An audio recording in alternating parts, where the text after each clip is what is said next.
नमस्कार। आप देख रहे हैं आपका अपना चैनल इंडिया अहेड और मैं हूं आपके साथ गौरव किशोर शर्मा।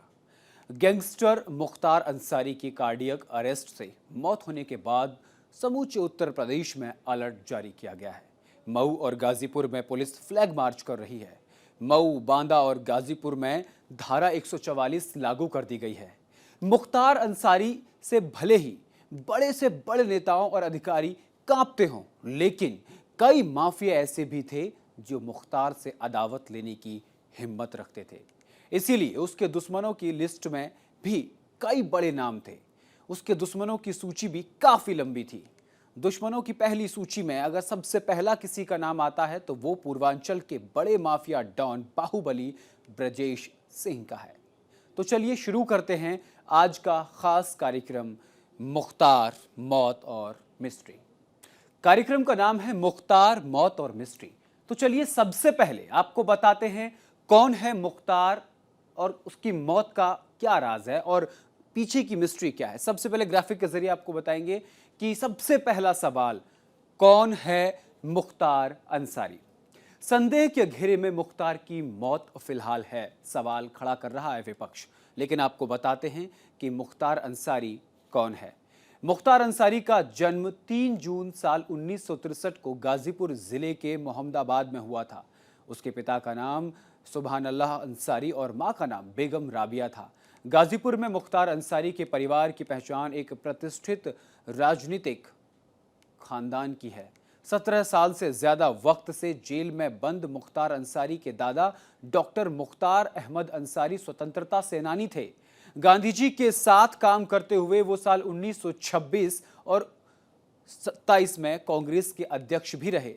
मुख्तार अंसारी के नाना ब्रिगेडियर मोहम्मद उस्मान को साल 1947 की लड़ाई में शहादत के लिए महावीर चक्र से नवाजा गया था।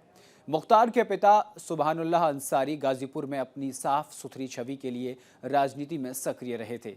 भारत के पूर्व उपराष्ट्रपति हामिद अंसारी रिश्ते में मुख्तार अंसारी के चाचा लगते थे। एक मामले की सुनवाई के लिए मुख्तार अंसारी को उत्तर प्रदेश की बांदा जेल से पंजाब की रोपड़ जेल भेजा गया था। इसके बाद ये लंबे समय तक वहीं रहा था।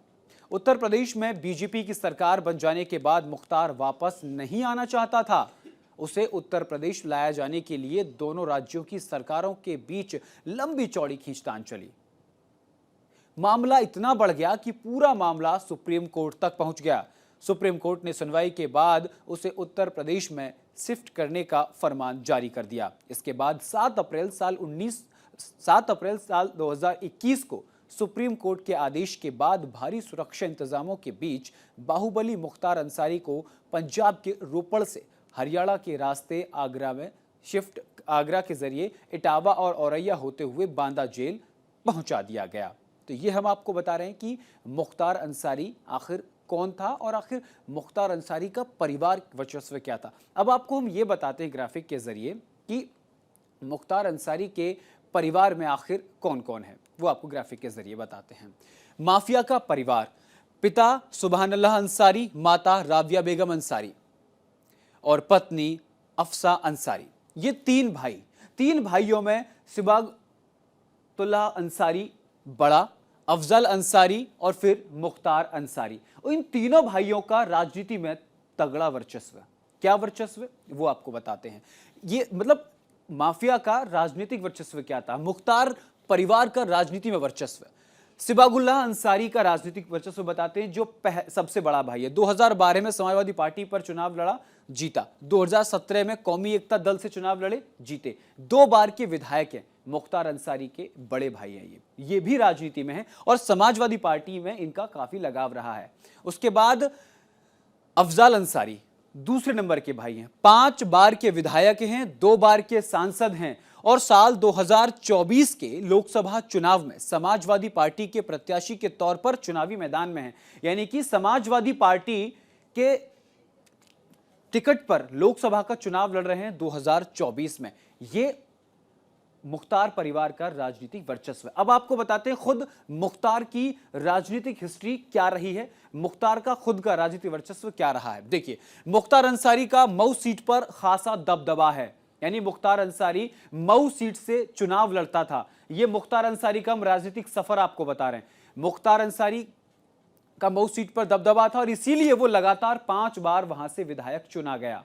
यानी माफिया 5 बार विधायक चुना गया था। कैसे कैसे चुना गया वो आपको बताते हैं। पहली बार 1996 में बहुजन समाज पार्टी के टिकट पर चुनाव लड़ा और जीत गया। यानी अपने राजनीतिक करियर की शुरुआत बसपा से की, इसीलिए आज मायावती की प्रतिक्रिया आई। दूसरी बार पाला बदला और 2002 में निर्दलीय चुनाव लड़ा। 2002 में भी ये माफिया जीत गया। ये ग्राफिक के जरिए हम आपको बताते हैं। इसके बाद क्या हुआ? तीसरी बार 2007 में एक बार फिर निर्दलीय चुनाव लड़ा और इसने फिर जीत दर्ज की, यानी कि दबदबा कायम रहा। लेकिन एक ऐसा वाकया हुआ जिसके बाद इसकी लाइफ में टर्निंग पॉइंट आ गया। मुख्तार अंसारी चौथी बार साल 2012 में अपनी ही पार्टी कौमी एकता दल से चुनाव लड़ा और वो उसने जीत हासिल की। ये हम आपको बता रहे हैं, मुख्तार अंसारी जो चौथी बार जब चुनाव लड़ा और जीता। उसके बाद 2017 में एक बार फिर बसपा का दामन थामा और एक बार फिर मऊ से चुनाव जीता और इसी दौरान वो गिरफ्तार हुआ। ये मुख्तार अंसारी का जो है वो सियासी सफर था। चलिए अब आपको बताते हैं कि माफिया को लेकर के सियासत क्या हो रही है। माफिया से नेता बने गैंगस्टर मुख्तार अंसारी की कार्डियक अरेस्ट से मौत हो गई। वो करीब 19 साल से जेल में बंद था। मुख्तार के खिलाफ 65 से ज्यादा मामले दर्ज हैं। इनमें हत्या के प्रयास, अपहरण, धोखाधड़ी, गुंडा act, arms act, gangster act, CLA act से लेकर एनएसए तक इसमें शामिल है। यानी कि इस माफिया की जो हिस्ट्री है, वो फेरिस्त जो है वो काफी लंबी चौड़ी है। इनमें से उसे 8 मामलों में सजा हो चुकी थी। 21 मामले अभी विचाराधीन चल रहे थे। विपक्ष मुख्तार की मौत पर मातम मना रहा है और मुख्तार की मौत पर राजनीति करने में जुटा है।